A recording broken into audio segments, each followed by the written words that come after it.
తెలుగు రాష్ట్రాల్లో ఈడీ సోదాల కలకలం నెలకొంది. హైదరాబాద్ పులివెందుల్లో ఈడీ రైడ్స్ కొనసాగుతున్నాయి. ఎంపీ అవినాష్ రెడ్డి ఇల్లు, కార్యాలయాల్లో ఈడీ తనిఖీలు జరుపుతుంది. ఏకకాలంలో 10 చోట్ల ఈడీ అధికారులు తనిఖీలు చేస్తున్నారు. వైఎస్ వివేక హత్య కేసులో హవాలా రూపంలో డబ్బులు చేతులు మారినట్టు అనుమానంతో ఈడీ సోదాలు చేస్తోంది. ఎంపీ అవినాష్ రెడ్డితో పాటు శివశంకర్ రెడ్డి, ఎర్ర గంగిరెడ్డి, సునీల్ యాదవ్ ఇళ్లలో కూడా సోదాలు జరుపుతున్నారు అధికారులు. ఏపీలో 4-5 చోట్ల, హైదరాబాద్ లో 6 చోట్ల ఈడీ తనిఖీలు జరుగుతూ ఉన్నాయి.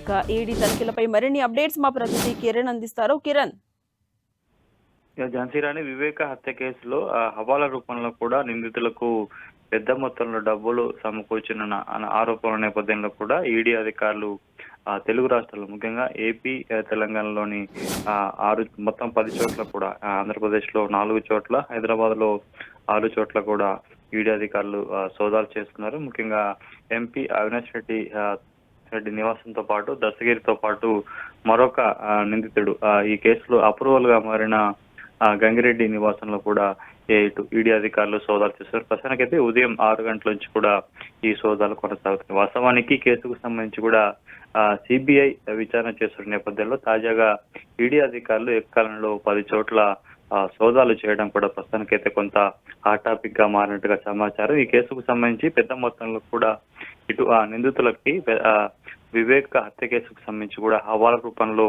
పెద్ద మొత్తంలో నగదు సమకూర్చిన ఆరోపణల నేపథ్యంలో కూడా ఈడీ అధికారులు ఈ సోదాలు చేస్తున్నట్లుగా సమాచారం.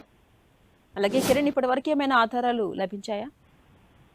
ప్రస్తుతానికైతే మనకు అందుతున్న సమాచారం ప్రకారం అయితే ఇంకా ఈడీ అధికారుల సోదాలు కొనసాగుతున్న వరకు, సాయంత్రం వరకు కొనసాగే అవకాశం ఉంది. కాబట్టి పూర్తి స్థాయిలో అందుకు సంబంధించిన ఏమైనా పత్రాలు వీళ్ళకి లభిస్తాయా అంటే ఏ బేసిక్ లో పూర్తి స్థాయిలో కేసుకు సంబంధించి కూడా ఇప్పటి వరకు సిబిఐ మాత్రమే విచారణ సాగిస్తుంది. కానీ ఈడీ అనేది ఎంటర్ అవ్వడం ప్రస్తుతం తొలిసారి కాబట్టి పూర్తి స్థాయిలో వారికి సంబంధించిన ఏవైనా ఆధారాలు ఉన్నాయన్న ఒక అనుమానంతో సాగిస్తున్నారా, లేకపోతే ఇతర కారణాలు ఏమైనా ఉన్నాయని కూడా తెలియాల్సి ఉంది. Right, thank you Kiran.